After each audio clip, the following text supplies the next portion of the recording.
recordemos que esta sesión corresponde a la competencia de ejercer derechos. Voy a compartirles pantalla, me avisan por favor una vez ya la observen. Sí, profe, ya se ve. Ok, entonces vamos a ingresar a la plataforma para hacer como el recorderis de dónde se encuentran las actividades correspondientes a esta competencia. Entonces estamos en el programa de animación digital. Recordemos que estamos viendo la competencia en la fase número 4, que es la fase de evaluación. Aquí estamos en la actividad de proyecto número 10. Creo que es la 10, sí. Un segundito. Sí, actividad de proyecto guía número 10 y son las actividades que terminan en 1501. Ya hemos visto dos sesiones, la de los dos primeros resultados de aprendizaje. Hemos trabajado taller, foro sobre características del trabajo local, que corresponden al primer resultado de aprendizaje. La sesión anterior trabajamos 4 actividades que son informe sobre trabajo decente, ciudadanía laboral, derechos individuales y colectivos en el trabajo, el foro sobre el convenio colectivo de trabajo y la libertad sindical, gráficos sobre la negociación colectiva y la infografía sobre la huelga. El día de hoy, perdón, el ideal es que trabajemos sobre el tercer resultado de aprendizaje frente a estas actividades. Mapa mental, violación de los derechos del trabajo, foro estudio de caso, cuadro comparativo sobre el derecho de petición y acción de tutela y texto argumentativo. Esas son las actividades que el ideal es que las trabajemos el día de hoy. Para ello, recordemos que el material de apoyo se encuentra acá, el material de formación, con el cual ustedes pueden tomar información pues, referente a la temática para poder realizar las actividades propias de la competencia. Para ello, entonces vamos a retomar nuevamente la temática para poder dar explicación de las evidencias y pues poderlas desarrollar.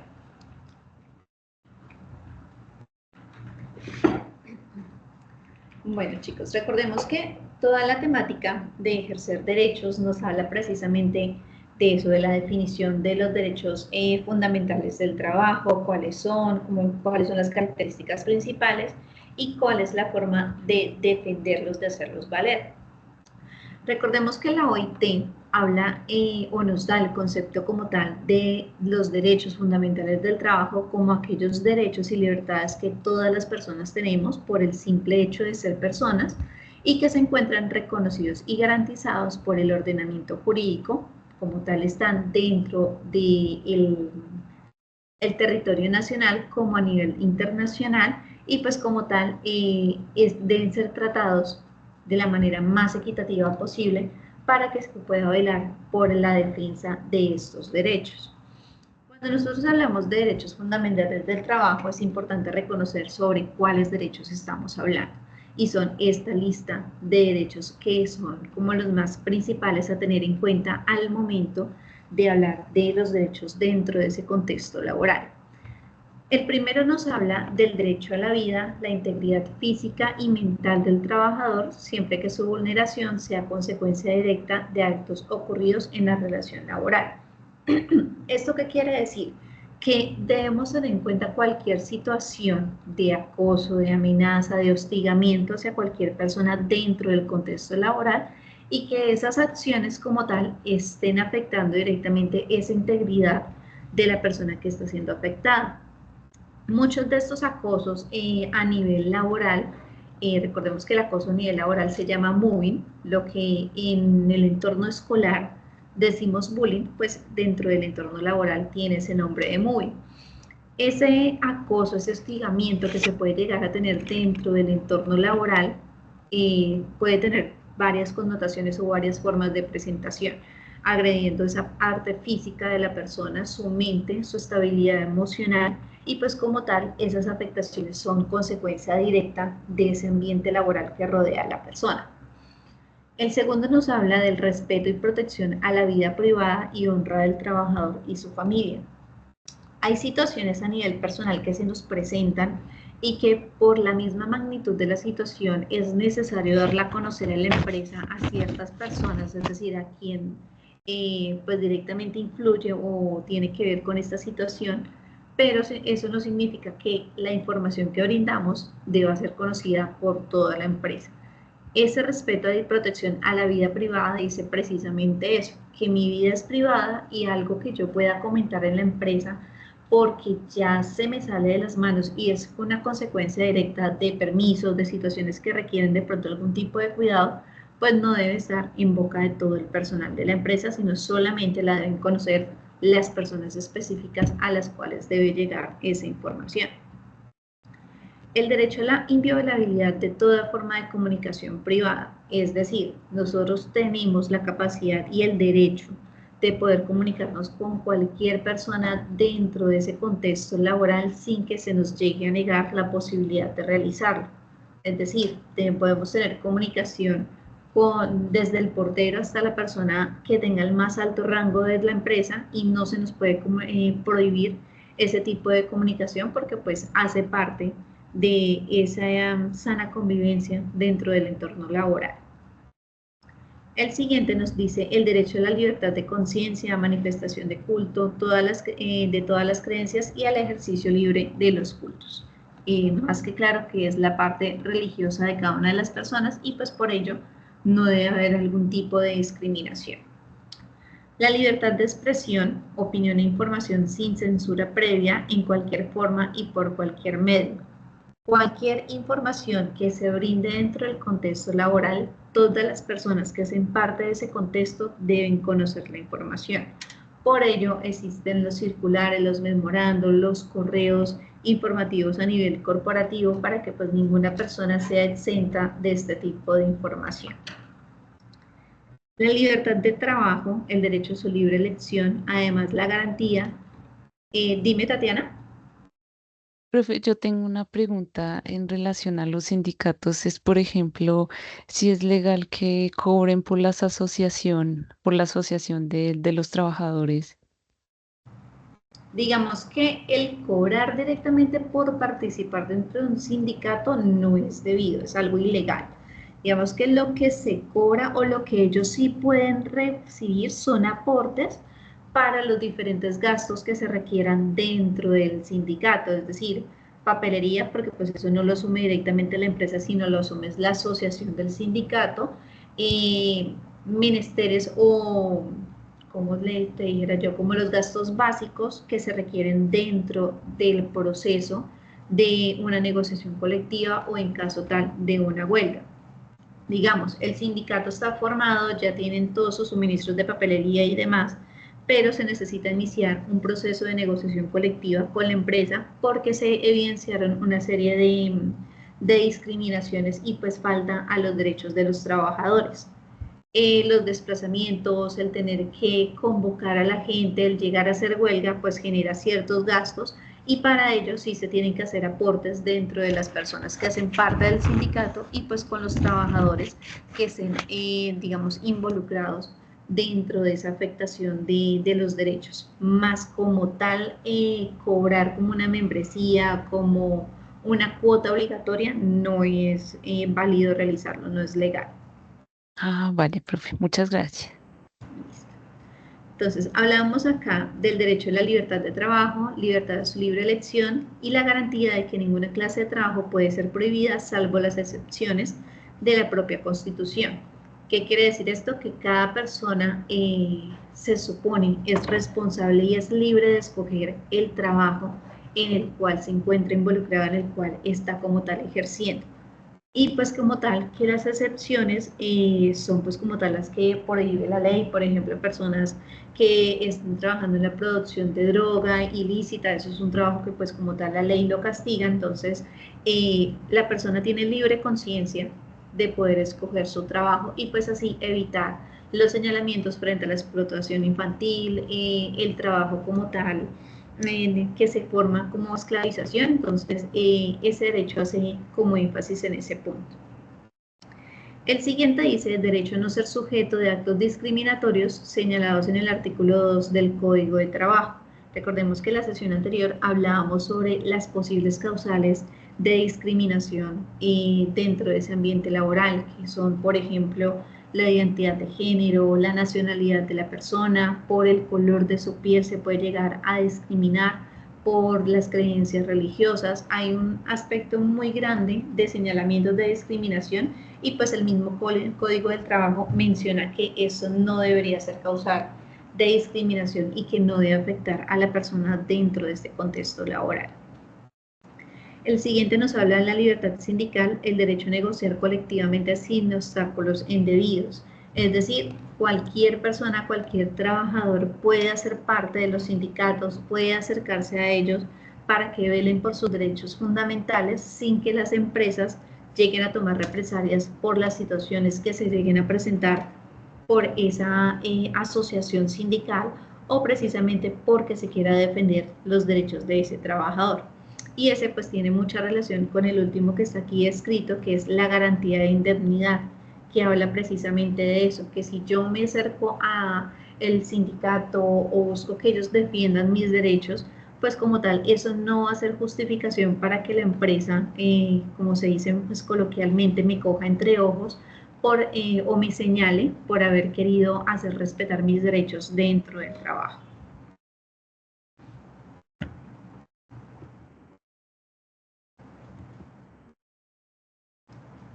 Listo. ¿Cuándo se entienden vulnerados mis derechos? Es decir, ¿en qué momento yo puedo percibir que la empresa para la que trabajo o incluso mis propios compañeros están haciendo que mis derechos sean vulnerados? Normalmente decimos, los derechos de una persona terminan cuando inician los derechos de otra persona. La OIT nos dice que los derechos se vulneran cuando en el ejercicio de las facultades que la ley le reconoce al empleador se limita en pleno ejercicio de aquellos sin justificación suficiente, en forma arbitraria o desproporcionada o sin respeto a su contenido esencial. Es decir, cuando de una manera inesperada se le sobrecarga de trabajo a una persona, se le ridiculiza en público, se le empieza a afectar su autoestima, su imagen, su calidad de trabajo sin tener como tal una razón aparente. Desde ahí ya podemos evidenciar que hay una vulneración como tal de derechos.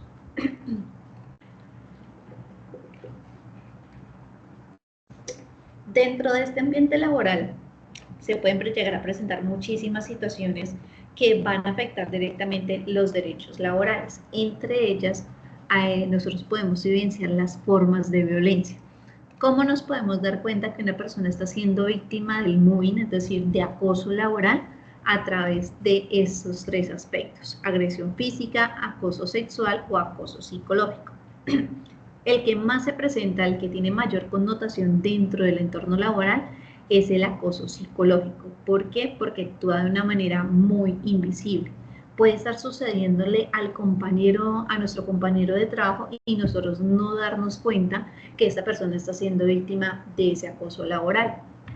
Entonces, la agresión física, pues como su nombre no le indica, es toda conducta que directa o indirectamente está ocasionada a generar un daño físico sobre otra persona. Es decir, cuando ya vemos el daño físico constante que se le está generando a esta persona. Ese daño físico, pues es muy palpable, es muy fácil de evidenciar, entonces digamos que es uno de los que menos se llega a presentar precisamente por eso, porque pues es muy evidente y pues deja en entrevisto a quien está haciendo las veces de acosador.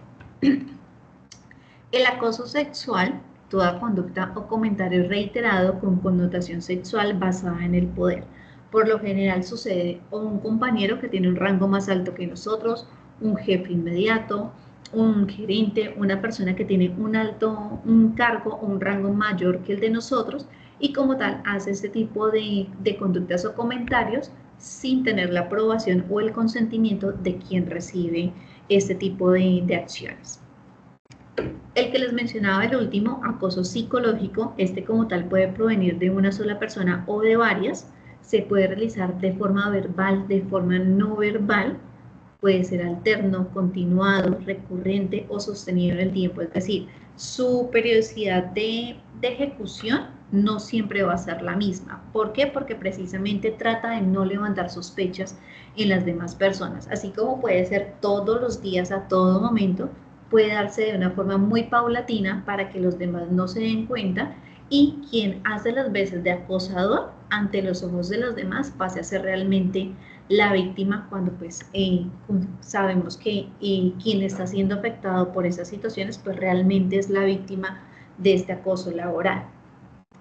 Aquí dentro de este acoso psicológico se trata como tal de desestabilizar a la persona, desestabilizarla emocionalmente, con su autoestima, a su valía dentro de ese entorno laboral, de sus capacidades, al punto de que se le destruya su reputación, su autoestima caiga de una manera impresionante, disminuya a tal punto su capacidad laboral que él mismo piense que no tiene las habilidades necesarias para desarrollar el trabajo en el que se encuentra ejerciendo y llegue al punto de él mismo querer renunciar y echarse la culpa de todas las situaciones que esté presentando. Entonces, por eso este acoso psicológico es el más marcado, el que más se presenta, pero por lo mismo, por su forma de actuar, es el que más se demoran las personas en darse cuenta que realmente está sucediendo.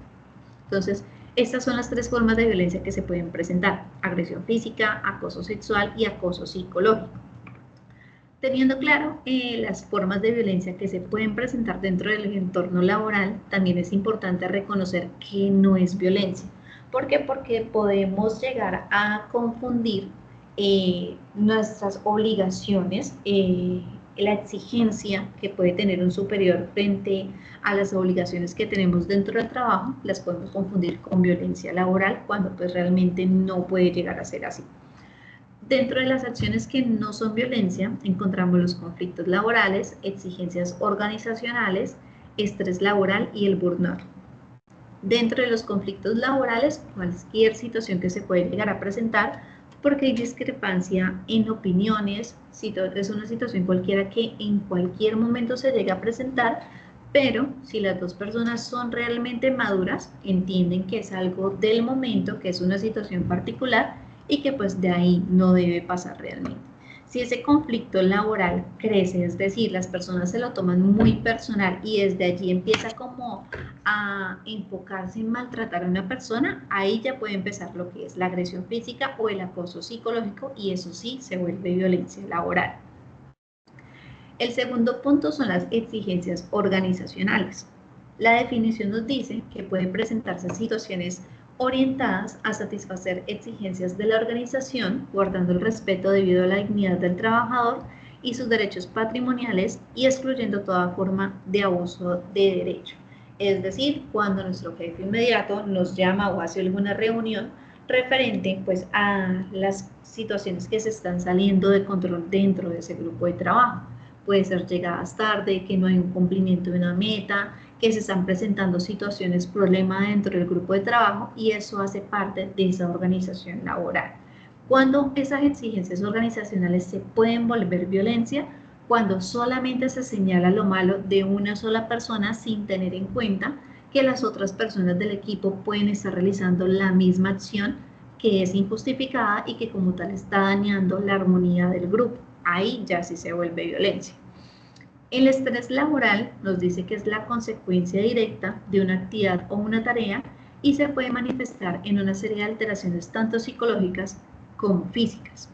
El estrés laboral como tal es la consecuencia de una mala planeación de las actividades, ya sea directamente por el trabajador o por su jefe inmediato. Es cuando ya todo se nos cae encima y realmente empezamos a desesperarnos porque todo es urgente, todo es primordial, todo es para allá, y pues el tiempo no es suficiente para poder cumplir con todo en el momento. ¿Cuándo se vuelve el estrés laboral? ¿Cuándo se vuelve violencia? Cuando a una sola persona se le recarga de trabajo, se le hace que trabaje horas extras, se le pide cierta actividad que realice y cuando esa persona lo realiza ya no nos sirve y queremos que haga otra diferente. Entonces ahí esa parte de estrés sí ya se puede volver violencia, mientras solamente es una actividad más dentro de esas actividades de trabajo. Y el burnout, que también se conoce como el agotamiento profesional, digamos que es una consecuencia directa del estrés laboral. Cuando no nos damos el tiempo de descansar, cuando llevamos trabajo de la oficina a nuestra casa, ahí podemos estar empezando a presentar burnout porque no estamos sabiendo diferenciar cuál es mi momento de trabajo y cuál es mi momento de descanso. El cuerpo por sí mismo necesita descansar, necesita dormir, necesita comer bien para poder tener un rendimiento óptimo dentro de ese lugar de trabajo. Si nosotros no nos tomamos el tiempo suficiente de descansar, pues va a llegar este punto del burnout, nos va a generar agotamiento como tal, el cuerpo va a llegar al punto de que no va a resistir más y lo vamos a confundir con una forma de violencia a través del maltrato psicológico o la agresión física. ¿Por qué? Porque ya nuestro cuerpo está dando respuesta frente a ese estrés, frente a esa acumulación de ansiedad y de trabajo, y pues como tal, allí es donde se ven las consecuencias. Entonces, estos 4 aspectos no son violencia laboral, pero si los llevamos al extremo, nos puede generar alguna de las consecuencias que de las acciones que sí son violencia laboral. ¿Vamos claros hasta acá, chicos? ¿O hay alguna pregunta?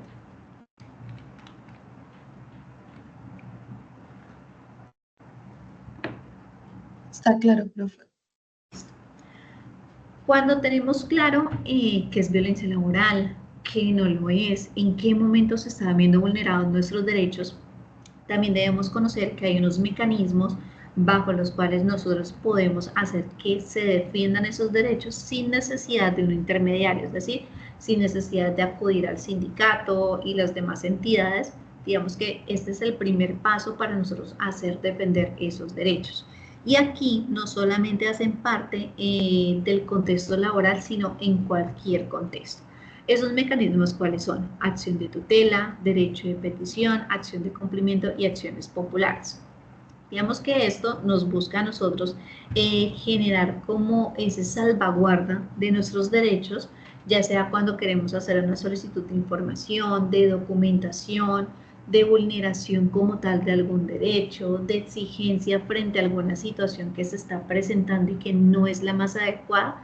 Nosotros podemos utilizar cualquiera de estos mecanismos. Digamos que esto es como lo primordial que a nivel legal se nos brinda como herramienta para que nosotros mismos podamos velar por cada uno de esos derechos que tenemos. Entonces, para este resultado de aprendizaje número 3, la guía nos dice que hay 4 actividades por desarrollar. Vamos a entrar directamente a la guía para revisar exactamente qué nos pide frente a esas actividades. Vamos acá. Actividad 10, la guía número 10.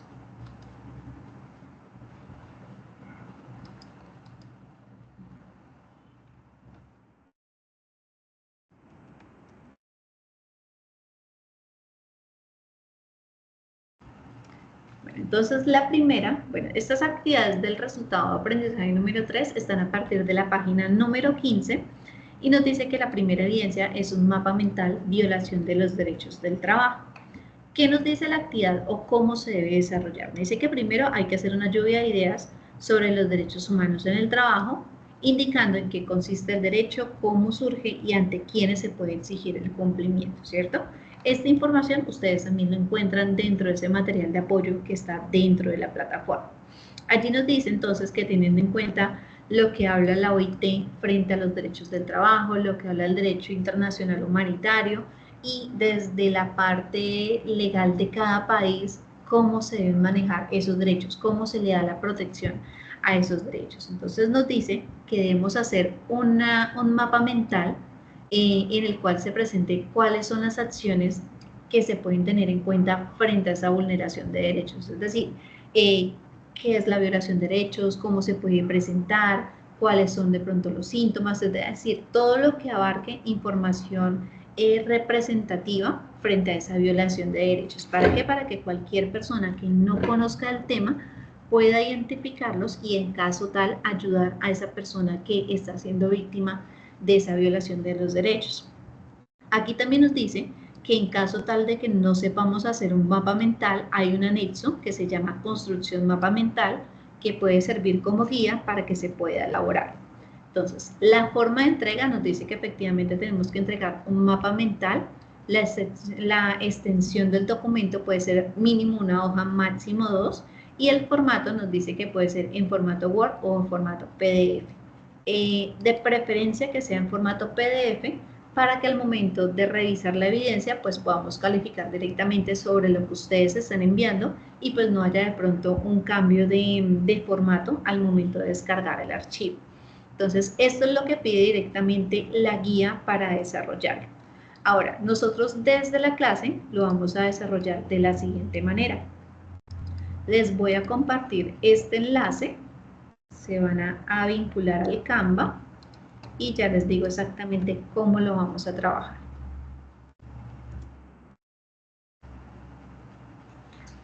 Entonces, por favor, van ingresando y ya les digo exactamente cómo trabajamos. Profe, me dice que error solicitar acceso. Dale de refrescar, que ahí ya les di acceso.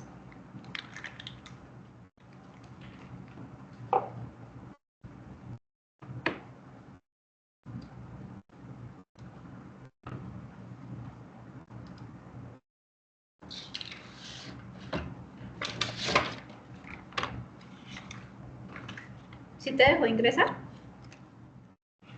Sí, profe, ya. Gracias. Listo, bueno, ya todos ingresaron. Entonces, ¿qué vamos a hacer? Acá hay un mapa mental. Vamos a trabajarlo entre todos. Yo les voy leyendo los puntos que están en negro y ustedes me van indicando cuáles de los conceptos que están en rojo son los que deberían ir dentro de cada una de las casillas. Ejemplo, acá nos dice que la violación de derechos de trabajo tiene unas formas de presentación: agresión física, acoso moral, que es el mismo acoso psicológico, y el acoso sexual.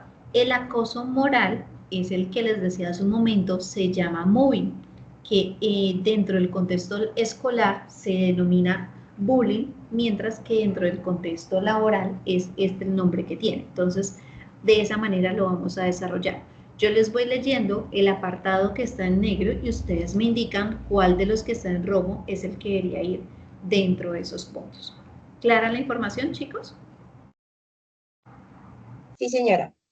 Listo. Entonces, nos dice acá entonces que la violación de los derechos del trabajo afecta directamente en la vida social y laboral de la persona, la salud física y mental y en el grupo de trabajo. ¿Qué se debe hacer para poder identificar o poder tener en cuenta qué está sucediendo con esa persona que está siendo víctima de ese acoso?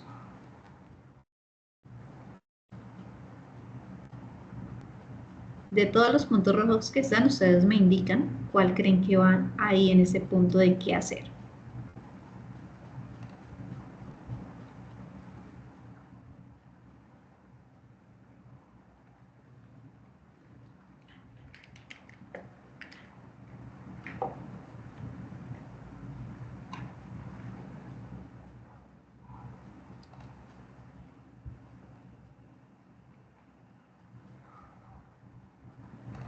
Identificar la forma de violencia. Correcto. Identificar la forma de violencia. Ay, pero perdón que se corrió. Entonces, cuando nosotros hablamos de violencia dentro de los derechos de trabajo, afecta directamente esos aspectos de la vida social y laboral de la persona, la parte de la salud física y mental y el grupo de trabajo, es decir, el área, el equipo donde está esa persona que está siendo afectada. ¿Qué pueden hacer las personas que están alrededor de esta persona que está siendo afectada? Primero, identificar la forma de violencia en que está siendo afectado, si es una agresión física, si es un acoso moral o es un acoso sexual. Documentar y registrar las agresiones, es decir, en qué momentos se están presentando, si le están dejando sobrecarga de trabajo, si le están humillando delante de los demás compañeros de trabajo, si se subvalora sus actividades, su desempeño dentro del trabajo. Ese tipo de agresiones se tiene como tal tomar el registro para saber qué tanto o en cuestión de tiempo, cómo se está presentando, si es constante, si es de un día para otro o cómo sucede. Hacer públicas las agresiones, es decir, que si a la persona la están maltratando de colocarle más trabajo, las mismas personas, los mismos compañeros, hacer caer en cuenta que no es un tipo de acción que se deba presentar. Algunos no lo hacen precisamente por temor a que también pues haya represalias frente a ellos, pero hay que tener en cuenta que este tipo de personas agresoras no tienen esa autoridad, no tienen la forma de actuar de la misma manera cuando los demás también se enfrentan a él. Si una sola persona no habla, es decir, es una sola la víctima y los demás no hablan, esta persona que hace la acción, pues es una persona que se va a creer mucho más, se va a agrandar y pues va a seguir haciendo este tipo de acciones en contra de la persona que está siendo víctima. Pero si los demás empiezan a hablar, esta persona va a tener temor y va a empezar a disminuir las agresiones hacia el compañero. Evitar reacciones frente a los ataques, es decir, el cómo vamos a reaccionar, el cómo nos vamos a comportar en el momento que vemos la situación. Controlar y evitar la ira y el resentimiento. ¿Por qué? Porque son acciones que en lugar de ayudar a la persona que está siendo víctima, pues por el contrario lo va a afectar todavía más. También nos dice que la violencia de los derechos del trabajo tienen una forma de manifestación. ¿Cómo se puede estar manifestando esas situaciones? Es decir, la persona que está siendo víctima de ese acoso, ¿cómo se puede llegar a comportar? ¿Cómo lo podemos identificar?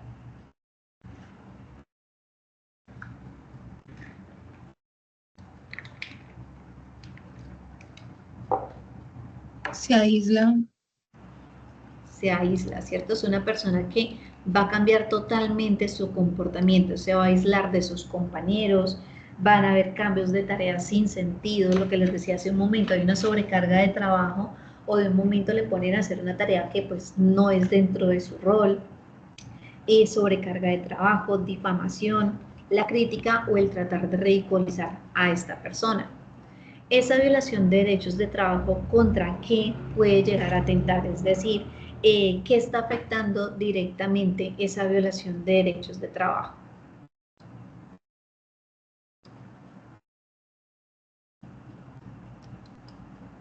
Sara nos dice la parte de los derechos fundamentales, correcto. Entonces, ¿qué pasa? Esa violación de los derechos del trabajo efectivamente está atentando en contra de los derechos fundamentales, el trabajo digno, la salud y la seguridad del trabajador. ¿Por qué? Porque no solamente está afectando su desempeño dentro del trabajo, afecta su estabilidad emocional, su estabilidad mental y por ende, al ser una persona que está sobrecargada emocional y mentalmente, van a sobrevenir también afectaciones a nivel físico.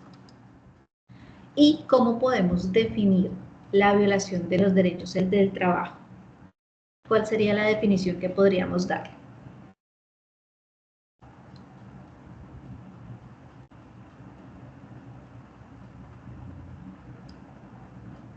Sara nos dice que la discriminación, humillación, intimidación y ofensas. ¿Creen que esa es la definición de la violación del trabajo?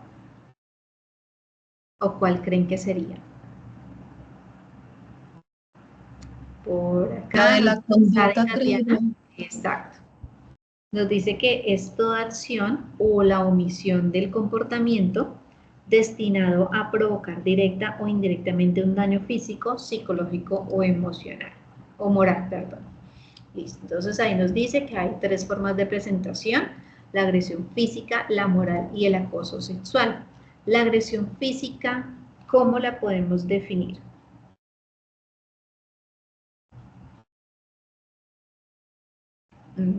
María Fernanda y Sara, muy bien. Es toda conducta que está asociada a causar daño físico al trabajador. ¿Por qué? Porque estamos hablando solamente de esa agresión física. Esa agresión física ya sabemos que es directamente a causarle daño físico al trabajador. ¿Qué consecuencias puede traer en la persona que está siendo objeto de esa violencia?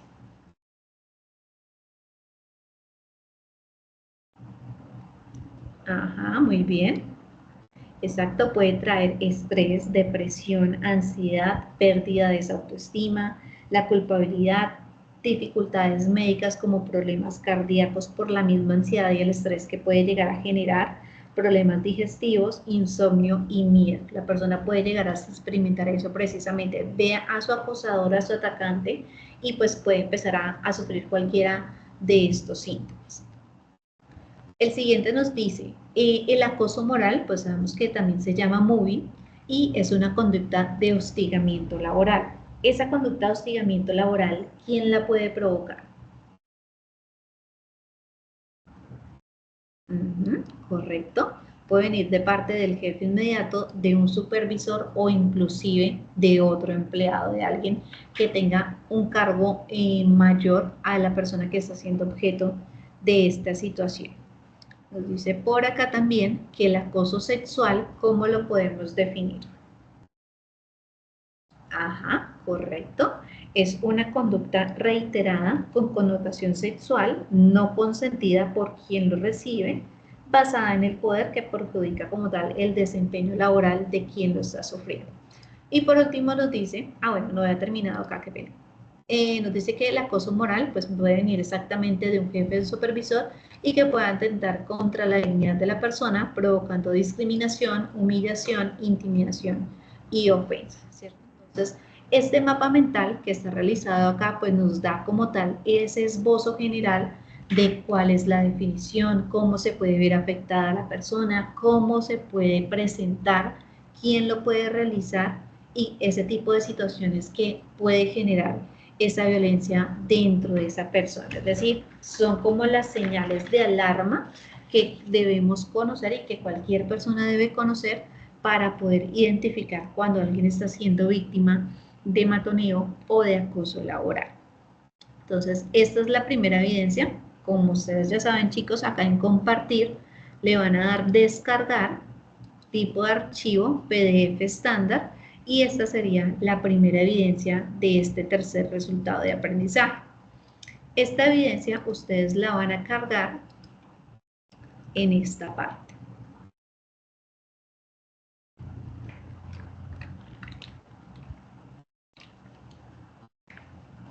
Ustedes se encuentran acá, entonces fase 4, actividad de proyecto número 10, guía número 10. Vamos al tercer resultado de aprendizaje de la competencia terminada en 1501 y lo ingresamos donde dice mapa mental, violación de derechos de trabajo. Esa es la evidencia correspondiente a ese punto. Entonces, me avisan por favor una vez hayan descargado todos el archivo para que pues podamos continuar con la siguiente evidencia.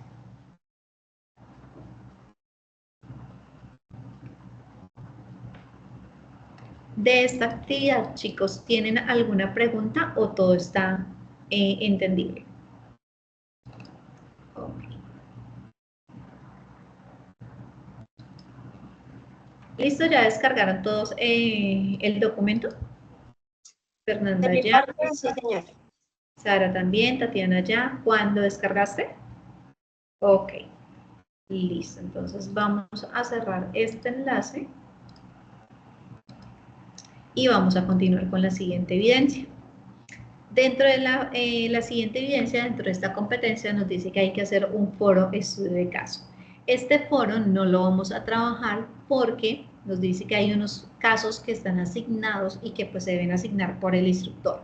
La plataforma no los trae. Viene la parte del foro sin el anexo que debe tener como tal los casos para trabajarlos. Solamente trae el instrumento de evaluación.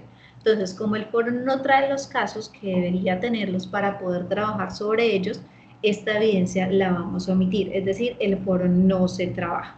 De este tercer resultado de aprendizaje, el foro no lo vamos a trabajar. Continuamos a la siguiente actividad, que es el cuadro comparativo sobre derecho de petición y acción de tutela. La guía nos dice sobre esa actividad, que hay que elaborar un cuadro comparativo enunciando las características del derecho de petición y la acción de tutela, su aplicación y presentación. Si no sabemos hacer un cuadro comparativo, también hay un anexo que nos explica cómo se desarrolla. Perdón. El producto a entregar es un cuadro comparativo que nos dice que se entregue en formato imagen, pero pues el ideal es que sea en formato PDF, como siempre hemos entregado las demás evidencias. Extensión mínima, una página, máximo 2, y pues esa es la actividad a desarrollar. Para ustedes, lo vamos a desarrollar dentro de la clase. Ya les voy a dar acceso al mismo. Entonces, para que por favor ingresen, ya les voy a dar acá acceso y ya les digo cómo lo vamos a desarrollar.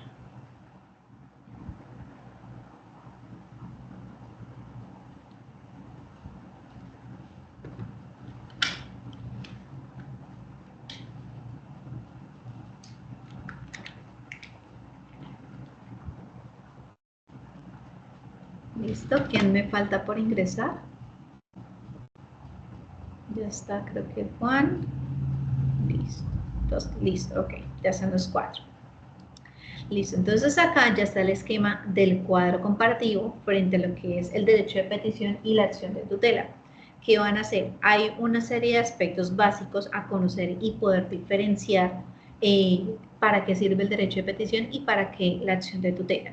¿Qué es el ideal? Que vamos a hacer la definición tanto del concepto, características, cuándo aplica la ejecución o del derecho de petición y la acción de tutela, quién la puede interponer y cómo se radica esta situación, ¿cierto? Entonces, ¿qué es el ideal? Cada uno va a escoger un aspecto a tener en cuenta. Quien escoja quién la interpone, pues, revisa de una vez el cómo se radica. ¿Por qué? Porque son dos aspectos muy pequeños, muy concretos y se puede hacer de esa misma manera. ¿Qué es el ideal? Que, por ejemplo, la parte de concepto y características, pues son conceptos demasiado amplios. El ideal es que tomemos lo más básico y lo hagamos de una manera bastante entendible, pero reducida, para que nos alcance a entrar dentro de los cuadros o dentro del espacio que tenemos en el campo. ¿Listo? Entonces, en concepto, ¿quién desarrollaría los conceptos? Tanto de derecho de petición como de acción de tutela.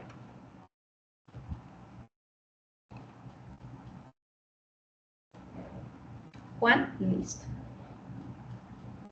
Las características, ¿quién desarrollaría tanto de derecho de petición como de acción de tutela?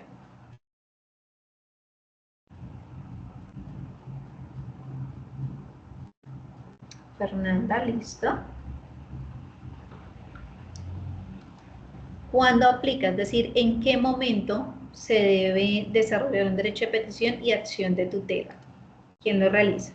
Sara, listo.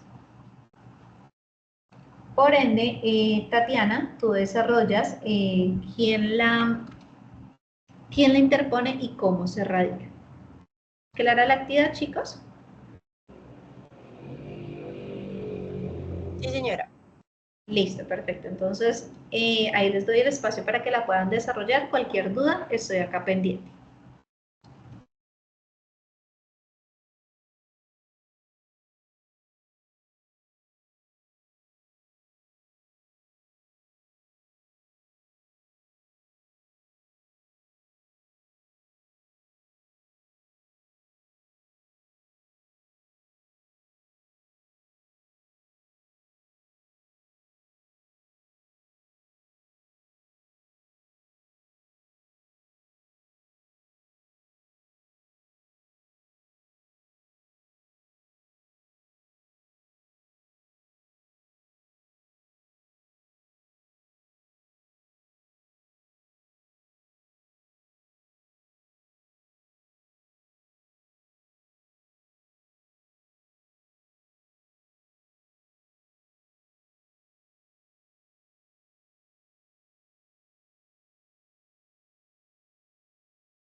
¿Listo, chicos? ¿O falta todavía por terminar?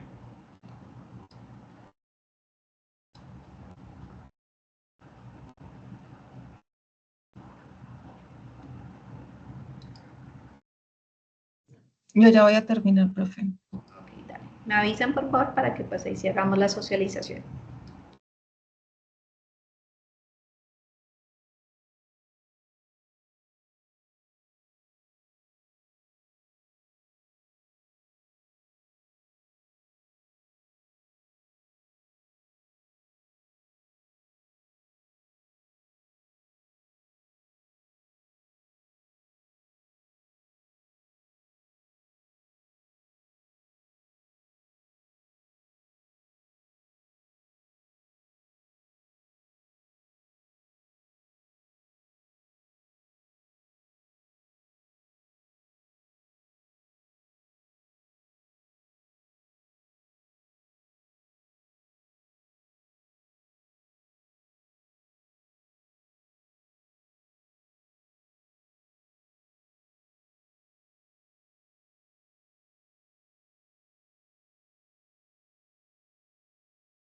Yo ya terminé.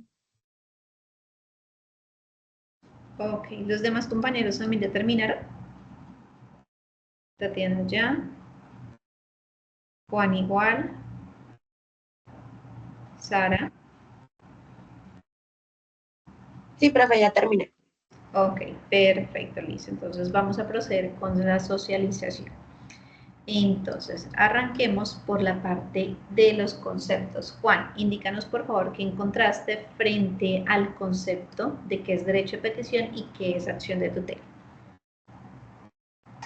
Listo, profe. Cuanto al derecho de petición. El derecho de petición es el que permite que cualquier persona pueda presentar una solicitud respetuosa a una autoridad con el fin de obtener información, consultas, reclamos, quejas o sugerencias en un plazo establecido. Cuanto a la acción de tutela, es el mecanismo mediante el cual una persona puede acudir ante un juez para reclamar la protección de sus derechos fundamentales cuando estos se vean amenazados o vulnerados por la acción o omisión de una autoridad pública donde el juez está obligado a resolver con prontitud el problema. Correcto, entonces decimos que como la principal diferencia del derecho a petición a la acción de tutela es primero que para nosotros poder hacer valer nuestros derechos, lo primero que tenemos que hacer es el derecho de petición. Si la empresa como tal o a la entidad que estamos haciendo la solicitud no nos presta atención, pasamos a realizar la acción de tutela porque este es de cumplimiento prácticamente inmediato, es decir, no tiene tanto tiempo de espera como lo tiene el derecho de petición. Adicional, las acciones de tutela son directamente para hacer cumplir los derechos que nos están siendo vulnerados, mientras que un derecho de petición lo podemos utilizar para muchas cosas, información, consultas, reclamos, quejas o sugerencias como tal. Entonces, esas son como las principales diferencias entre derecho de petición y acción de tutela. Listo, Juan, muchas gracias por tu aporte. Fernanda, ¿cuáles son las características del derecho de petición y la acción de tutela? Bueno, profe, por ejemplo, el derecho de petición dice que se destaca las principales, es la titularidad universal que puede ser ejercido por cualquier persona, la gratuidad que no requiere ningún costo para el solicitante, la obligación de respuesta que las autoridades deben responder de manera clara dentro de los plazos legales, la flexibilidad formal que se puede presentar por escrito o verbalmente, el mecanismo de participación y control que facilita el acceso a la información y la vigilancia ciudadana sobre la actuación del Estado, y la protección constitucional y judicial que está amparada por la Constitución y puede exigirse si es vulnerado. En la acción de tutela tenemos que protege los derechos fundamentales de forma inmediata. Por eso es un procedimiento ágil y sencillo, sin formalismos.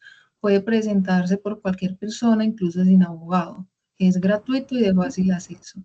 Tiene respuesta rápida, generalmente en pocos días, y es de carácter subsidiario que se usa solo si hay otro medio eficaz. Correcto, dale Fernanda, muchas gracias. Es decir, Las características principales, digamos que acá lo que varía principalmente es el tiempo de ejecución, el tiempo de duración del proceso. En un derecho de petición, el tiempo máximo de respuesta que tiene una empresa son 15 días hábiles, es decir, prácticamente un mes para darnos respuesta frente a la solicitud que realizamos. En la acción de tutela el tiempo es mucho más corto. Aquí se habla de 10 días a partir de la radicación de la solicitud. En ambos los procesos se pueden realizar sin la ayuda de intermediarios, es decir, sin la ayuda de un abogado, y pues como tal es de fácil aplicación cualquiera de las dos. Listo. Sara, ¿en qué momento aplica la ejecución de un derecho de petición y una acción de tutela? Claro, profe. Para el derecho de petición, cuando una persona requiere el reconocimiento de un derecho, entonces él puede solicitar que se preste, entonces el derecho de petición se hace para solicitar que se preste un servicio, solicitar información que necesita, copias de documentos, o formular consultas y conceptos. Entonces, un ejemplo que puse para tener todo más claro es que un estudiante puede usarlo para solicitar información sobre el proceso de matrícula en una universidad, según la investigación que realicé. Y en acción de tutela, esta aplica cuando los derechos fundamentales están en amenaza o en vulneración. Entonces, esta persona se queda sin recursos, ya no hay recursos que utilizar, ni medios de defensa judicial, y ya se le están agotando las opciones, entonces procede a hacer una acción de tutela. Esta opción se interpone para proteger los derechos fundamentales cuando están en estado vulnerable, y así se evitan un perjuicio irremediable. Correcto, muy bien, Sara, más que clara la información. Digamos que esto dentro de los contextos pues que mayormente conocemos que se aplican, ¿cierto? Digamos que en un contexto en el que mayor se ve la utilización de estos dos mecanismos es en el contexto de la salud. Nosotros podemos colocar un derecho de petición cuando se nos está negando el acceso a algún servicio, que no nos dan los medicamentos que requerimos, o las citas para medicina especializada. Si la entidad como tal, dentro de ese tiempo que tiene para darnos respuesta, no nos brindó una información oportuna a nivel legal, se puede proceder, dado que pues la salud es uno de los derechos fundamentales que tenemos y nadie puede privarnos de poder tener los servicios requeridos precisamente para la salud. Y pues dependiendo de los casos, digamos, no es lo mismo o no es la misma urgencia a nivel de salud para una persona pues que digamos entre comillas no está como muy enferma a alguien que tenga de pronto una condición crónica o que se encuentre en una situación de discapacidad. En esos casos, a pesar de que la acción de tutela tiene un tiempo de 10 días para dar respuesta, pues sería mucho más ágil el trámite para una persona que presente estas condiciones. Listo. Tatiana, ¿quién interpone la acción de tutela y el derecho de petición? Bueno, encontré que en un derecho de petición, quien puede interponerlo es una persona natural, mayor de edad o menor de edad, sin requerir de un adulto para realizarla, o digo, para radicarla. También la puede presentar un grupo, comunidad afectada o persona jurídica sin necesidad de un abogado. En el caso de una tutela, es una persona natural mayor de edad o a través de un representante abogado, o también, de acuerdo a la rama judicial, pueden interponerla terceros como el personero municipal o el defensor del pueblo si se considera que la persona está en situación de desamparo o indefensión. ¿Cómo se radica? El derecho de petición se presenta por escrito a una entidad pública, empresa o persona natural. Puede ser remitida de forma física en la sede donde funcione la entidad o por los correos destinados para el envío de notificaciones judiciales o el dispuesto por la persona natural o empresa. También tiene la posibilidad de presentarse anónimamente. Y en la tutela se presenta directamente ante un juez de forma virtual o de forma presencial en el juzgado más cercano. Dale, Tatiana, muchas gracias. Digamos que acá, en la forma en la que interpone, acá ya no hay diferencia, es una similitud la que hay, porque cualquier persona puede interponer tanto el derecho de petición como la acción de tutela. ¿Qué es lo importante allí para poderla interponer? que la persona que la realice tenga pleno conocimiento de la situación que se está presentando y cuál es el derecho que se le está vulnerando, ya sea a sí mismo o a una persona cercana, conocida o a quien está siendo como tal víctima de esa afectación. La radicación aquí sí ya varía. ¿Por qué? Porque dentro de la radicación del derecho de petición se puede realizar presencial, virtual. Las mismas entidades nos dan muchas veces los formatos, los medios para poder realizar ese procedimiento y que no sea como tan complicado, porque pues anteriormente cuando se hablaba de poner un derecho de petición, creíamos que era el proceso más tedioso porque no teníamos conocimiento del mismo. Hoy en día las mismas empresas facilitan el que la persona sin un conocimiento previo pues pueda diligenciar un derecho de petición y pues que se pueda escuchar y se le pueda resolver su solicitud. A nivel de acción de tutela, como le decía Tatiana, efectivamente se tiene que hacer directamente ante un juez. Cuando la persona no tiene idea, no tiene conocimiento de cómo radicarla de manera escrita, qué debe decir esa acción de tutela, es importante que la persona se acerque al juzgado y hable con la persona que esté encargada, la persona que esté en recepción le reciba la información, le comente la situación que está haciendo vulneración de sus derechos y los anexos, los soportes que tenga frente a esa vulneración. Es decir, como ya tuvimos que haber pasado por un derecho de petición que no fue resuelto, esa evidencia le sirve a la persona para llevarla al juzgado, decir, yo ya intenté comunicarme con la empresa no me ha prestado atención, necesito que usted me ayude a que se deje de vulnerar mi derecho frente a X o Y situación. Allí le van a tomar la información, se va a generar el radicado y en el momento que se genera el radicado, se empiezan a cumplir esos 10 días para que la empresa dé respuesta inmediata a la persona. Aquí ya no vale que la empresa diga, sí, vamos a revisar, vamos a mirar cómo le ayudamos. No, aquí ya tiene que darle una respuesta efectiva porque pues su tiempo de respuesta ya culminó y aquí sí o sí se le tiene que dar ese cumplimiento a la persona. Digamos que la acción de tutela es el último punto, el último recurso que utiliza alguien cuando ya ha tratado de 1000 maneras de acceder a un diálogo con la empresa que solucione sus inconvenientes, pero pues no ha sido posible con antelación. Entonces, estos son dos medios, nos sirven a nosotros no solamente dentro del contexto laboral, sino ante cualquier situación en la que estemos viendo vulnerados nuestros derechos. Entonces, chicos, aquí ya encontramos pues como tal desarrollado el cuadro comparativo. Vamos a descargarlo nuevamente como hemos descargado las demás evidencias y lo van a cargar donde dice cuadro comparativo sobre el derecho de petición y acción de tutela. Esa es la evidencia que estaríamos cumpliendo a través de ese documento.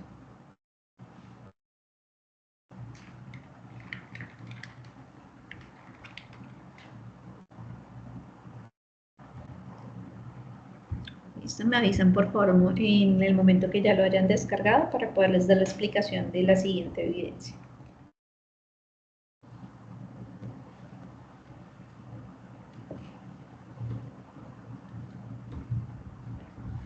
Listo, Sara ya lo descargó. Juan Daniel también, Tatiana también, nos falta solo Fernando.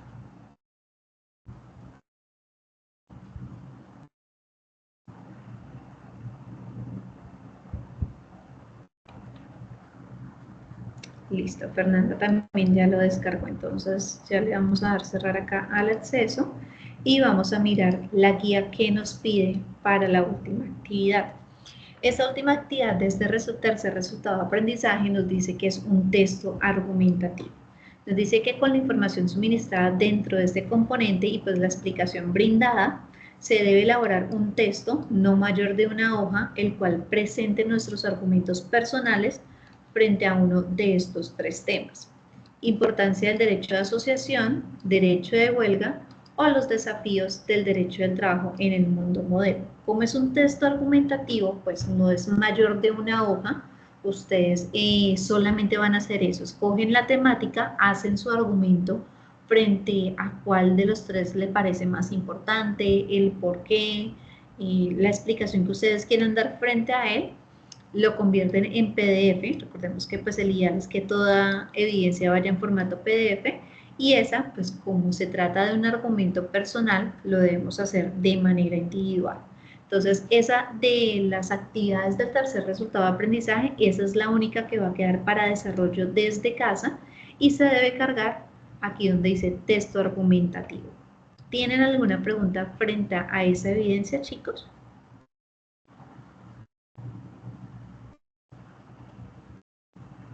Pues, yo no entendí bien qué es lo que toca hacer, profe. Okay. Así sucede que la guía nos da 3 temáticas. Importancia del derecho de asociación, derecho de huelga, desafíos del derecho del trabajo en el mundo moderno. Tú vas a escoger uno de los 3 y me vas a dar el argumento del por qué para ti te parece importante. Entonces, por ejemplo, de la importancia del derecho a la asociación, que es la parte de los sindicatos y la negociación colectiva. Si tú estás de acuerdo de que existan, si no estás de acuerdo, si crees que de pronto los sindicatos deberían mejorar algún tema en específico para que tengan una mejor ejecución. El para ti, ¿por qué es importante esa temática? Escoges una sola y haces tu argumento. Y el argumento no puede ser mayor de una hoja. Ya, ahora sí ya me quedó claro, profe. Gracias. Oh. Fernanda, ¿tenías la mano alzada? Ah, sí, profe, no era para preguntar lo que usted ya dijo que era de una sola hoja. Dale, perfecto, listo. Entonces, chicos, esas serían como tal las evidencias de este tercer resultado de aprendizaje. Mapa mental, que lo realizamos en clase, foro estudio de caso que dijimos que no se va a tener en cuenta porque pues no tenemos el material para realizarlo, cuadro comparativo, que lo acabamos de desarrollar, y texto argumentativo, que es la única actividad que queda de este resultado para desarrollar desde casa. ¿Listo? Para la siguiente sesión trabajaríamos las 2 evidencias que nos quedan faltando, foro Estado Social de Derecho y la presentación. ¿Listo, chicos? Entonces, pues esa es la temática correspondiente al día de hoy. No sé si tengan de pronto alguna pregunta, alguna duda, alguna sugerencia tal vez. ¿O todo perfecto? Todo bien, profe, me gusta mucho cómo maneja la clase con estas actividades diferentes. Esa es la idea, que pues ustedes no sea, la formación no sea como tan cuadriculada, que ustedes pues puedan desarrollarlas de una vez y pues que realmente haya un aprendizaje significativo. Entonces, chicos, eso es todo por el día de hoy. Muchas gracias por su atención, por su participación. Cualquier duda, cualquier inquietud, saben que me pueden contactar y pues nos vemos en la siguiente sesión. ¿Listo, chicos? Entonces, que tengan una feliz noche y que descansen. Gracias, profe. Buenas noches. Gracias, Sí, muchas gracias, profesora. gracias. Bien, hasta luego.